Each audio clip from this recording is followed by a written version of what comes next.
Hey there, today we're going to go over how to fully upgrade your Barrow Dyad exotic SMG, meaning every intrinsic frame upgrade as well as every exotic catalyst all rolled into one video. If you've already gotten certain upgrades but you're missing others, just go ahead and jump to whatever timestamp or upgrade you need. Here we go, starting with how to get the first 3 intrinsic frame upgrades. When you first get the Barrow Dyad, you'll also get access to the Dyadic Ascension quest. Progressing that quest is what gives us our intrinsic frame upgrades. For your first frame upgrade, which is actually going to be weapon frame number 2, because remember, frame number 1 you already have on the base gun, you're gonna need to do 2 things. 1, rank up your shaping slab on the Path of Resolve until you've unlocked the Steel Your Nerves Path Mastery. Then 2, go into the Nether and hunt down Taken Osseous Fragments. This is retroactive, by the way, so if you have all of this done already, great. If not, let's talk about Taken Osseous Fragments real quick. There are 18 in total, 6 at the Trenchway, 6 at the Hall of Souls, 6 at the Mausoleum, 3 at the Founts, and 3 at the Asylum. They look like this, and you can spot them because they glow from afar, but more importantly because they show up on your radar. If you go out fragment hunting, I recommend you get all 18. You only need 6 to unlock Intrinsic Weapon Frame 2, but you'll need all 18 to then later unlock Weapon Frames 3 and 4. So go on a hunt, keep an eye on your radar, and make a checklist of how many you've gotten in each area until you've gotten all the ones I mentioned here on this list. For Intrinsic Weapon Frame 3, again, you gotta make sure you have at least 12 of the Taken Osseous Fragments, and also make sure you have the Path of Resolve on the Shaping Slab upgraded enough to unlock the Unbreakable Will Path Mastery. Alright, moving on to both Intrinsic Weapon Frame 4 and the first Exotic Catalyst High Impact Reserves. For one moment today, we're gonna go into the past. I'm gonna let footage play from my past video on this and let previous Fallout briefly take over. Present Fallout will come back and chat with you shortly when it is time to talk about getting the Hatchling Catalyst. Alright, go into the Nether Explore activity and you're looking for a Taken Worm, specifically in the Hall of Souls area. He should be hiding under the ledge in the room leading up to the Court of Oryx area. Pick that little guy up and you'll now get a quest, Writ Path of Ambition. Go into your menu and right-click the Path of Ambition quest and then launch the quest. You'll be taken into the Dreadnought. Just follow the waypoint on your HUD and complete a brief jumping puzzle. You're basically gonna play leapfrog on some giant black Taken balls until you wind up around here. If you're in a fire team, have everybody stand on the plate in order to unseal the door in front of you. Your screen will go dark a few times and then you'll be told to follow your ambition. Run together with your team into the now open room and then you'll immediately get teleported off to a random Taken area. Walk up to the slab in front of you and click Embrace Ambition. Now kill a bunch of Taken for a little bit until you all get teleported back to where you were. Your next step in the quest, unfortunately, is to get to Reputation rank 12 on the Shaping Slab Resolve. Take note, if you've been back to Eris Morn's apartment already, you'll notice that the little glowing orb thingy next to the slab can be changed back and forth between 2 options, either Embrace Your Ambition or Harden Your Resolve. You can change that back and forth whenever you want, but doing so will swap back and forth between 2 different reputation ranks on the slab. So again, you want to now get to Reputation rank 12, but make sure your Shaping Slab is set to Resolve because you're trying to get Reputation rank specifically on the Resolve path. You can just farm the Nether or do whatever you got to do to get to Reputation rank 12. Go do your thing. When you're finished, head back to the slab and grab the Moment of Clarity upgrade and you'll be rewarded with the Panic Response 4 Intrinsic Perk upgrade. Quick note, I've been told that if you grab the Moment of Clarity upgrade and do not get the Panic Response 4 Intrinsic upgrade,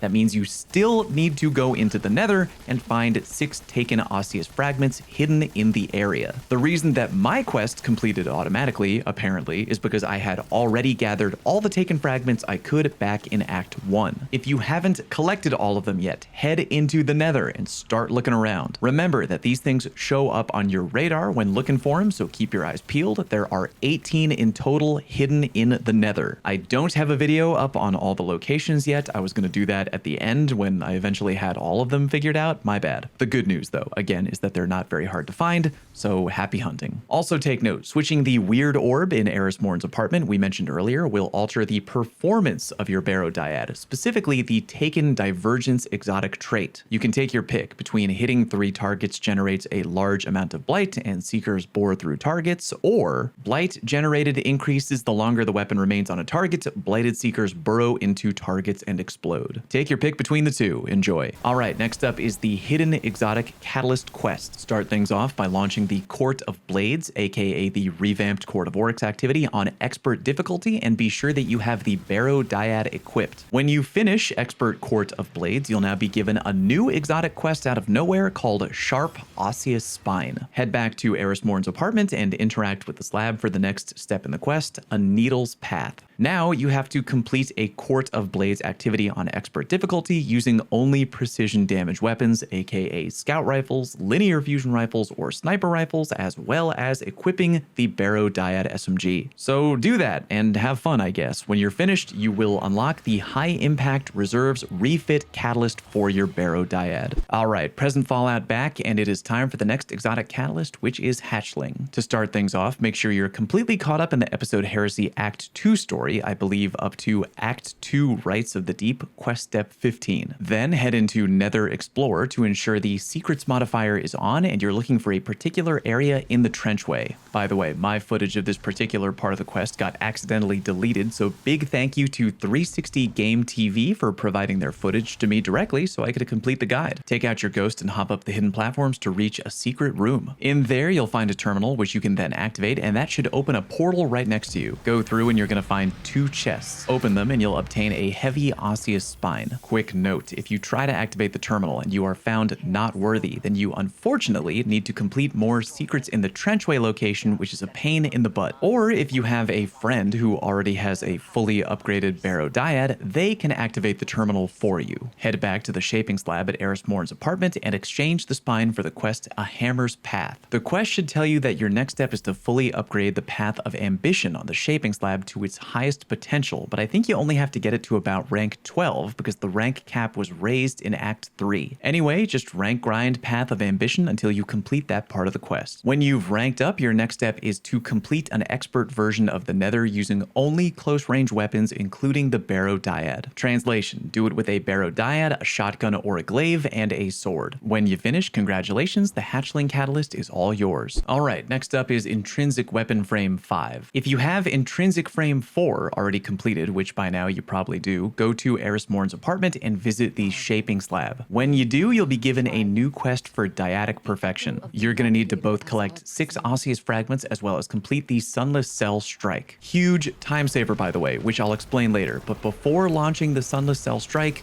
be sure to use the following loadout: a Barrow Dyad, an auto rifle or an SMG in the energy slot, and a machine gun for your heavy. Just trust me. Okay, the fragment locations in the Sunless Cell. The first fragment can be found near the beginning. As you're leaving the mausoleum area towards the strike, you'll see a glow by a bunch of iron bars at the end of a long hallway. The first fragment is there. The second fragment is close to the first. Head into the next area and turn right. Keep an eye on your radar when you do. The fragment is high up on the wall near the ceiling. Jump up there and go get it. The third fragment is not too far away. Head forward into what is basically the Founts area, but remember, you're still in the strike. Head down to the bottom floor, and tucked away in a corner behind some hive garbage is fragment number 3. Fragments 4 and 5 are both found in this large open room that I strongly recommend clearing all the ads out of first. From where you enter the room, immediately turn left to go halfway down a staircase, then jump over the side and head down a shoddy looking hive ramp to find number 4. Fragment 5 is right nearby from the same starting point. If you head down the staircase completely and kind of look under the map from the bridge, you basically fall off the bridge and land on a little secret platform hanging out down there in the middle of nowhere. Now turn back to face the way you came, and the fragment should be off on a little hidden ledge right there. Fragment 6 can be found before the final boss fight in this big room of hive chandeliers or hive wind chimes, whatever those hanging things are. Right when you enter that area, jump up to the left to a ledge and it should be right there. With all the fragments collected, if you just carry on and finish the strike, you will unlock the 5th and final intrinsic weapon frame. Alright, next we have the 3rd exotic catalyst, which is One for All. The quest for the One for All catalyst will appear when you complete the Sunless Cell Strike while wielding the Barrow Dyad. However, if you skipped ahead to this part of the video and missed the Intrinsic Frame 5 section, I'll repeat, please, when you do the Sunless Cell Strike for the first time, do it with a Barrow Dyad, an auto rifle or SMG in the energy slot,